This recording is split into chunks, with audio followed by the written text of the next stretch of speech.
Good afternoon all of you. Welcome to Anjan TV1 news. భారత రాజ్యాంగ నిర్మాత మొట్టమొదటి న్యాయశాఖ మంత్రి డాక్టర్ బాబాసాహెబ్ అంబేద్కర్ జయంతి వేడుకలో పాల్గొన్న ఎమ్మెల్యే, టీటీడీ పాలక మండలి సభ్యులు ఎంఎస్ రాజు, టీడీపీ రాష్ట్ర ఉపాధ్యక్షులు, మడక్సిర తెలుగుదేశం పార్టీ ఇన్ఛార్జ్ మాజీ ఎమ్మెల్సీ గుండుమల తిప్పేస్వామి. ఆంధ్రప్రదేశ్ శ్రీ సత్యసాయి జిల్లా మడక్సిర నియోజకవర్గం మడక్సిర పట్టణం నందు అంబేద్కర్ జయంతిలో భాగంగా బానిస సంఖ్యలను తన రాతలతో భారత రాజ్యాంగాన్ని రచించిన మేధావి, అంటరానితనాన్ని వెంటపడి తరిమిన గొంతు, కుల నిర్మూలన కురుక్షేత్రంలో పిడికిలి బిగించి పోరాడిన శక్తి, మతం కంటే మానవతం గొప్పదని చెప్పిన వ్యక్తి, పేదరికంలో మగ్గిపోతున్న లక్షలాది మంది వైపు నిలబడిన సైన్యం, బడుగు జీవుల పాలిట నిలువెత్తు ధైర్యం, స్వేచ్ఛ, సమానత్వం, సోదర భావం వంటి సిద్ధాంతాలపై ఆధారపడే నూతన సమాజానికి బాటు వేసిన డాక్టర్ బాబాసాహెబ్ అంబేద్కర్ జయంతి వేడుకలో ఘనంగా మడక్సిర పట్టణంలో నిర్వహించడం జరిగింది.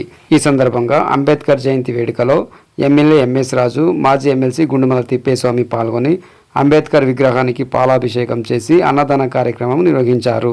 ఈ కార్యక్రమంలో రాష్ట్ర కార్యదర్శి డాక్టర్ శ్రీనివాసమూర్తి, జిల్లా మైనార్టీ సెల్ అధ్యక్షులు బక్తర్ సాబ్, మండల కన్వీనర్ లక్ష్మీనారాయణ, TNTUC మడకసిర అధ్యక్షులు రాజు, క్లస్టర్ ఇన్ఛార్జ్ నరేష్ ఖన్నా, కౌన్సిలర్లు రాజా, ఉమాశంకర్, నాగేంద్ర, మాజీ municipal chairman Subbarayudu, doctor cell Krishnamurthy, unit incharge Eshwar, Telugu యువత Thimraju, market Babu, Gangadhar, YB Nagaraju, Shankar, Ramesh, lawyer Maruthi, Ravi, Narayana, Manjunath, ఉద్యోగ ఉపాధ్యాయ సంఘాల నాయకులు, డీలర్లు, అన్ని అనుబంధ కమిటీ నాయకులు పాల్గొన్నారు.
రెడీ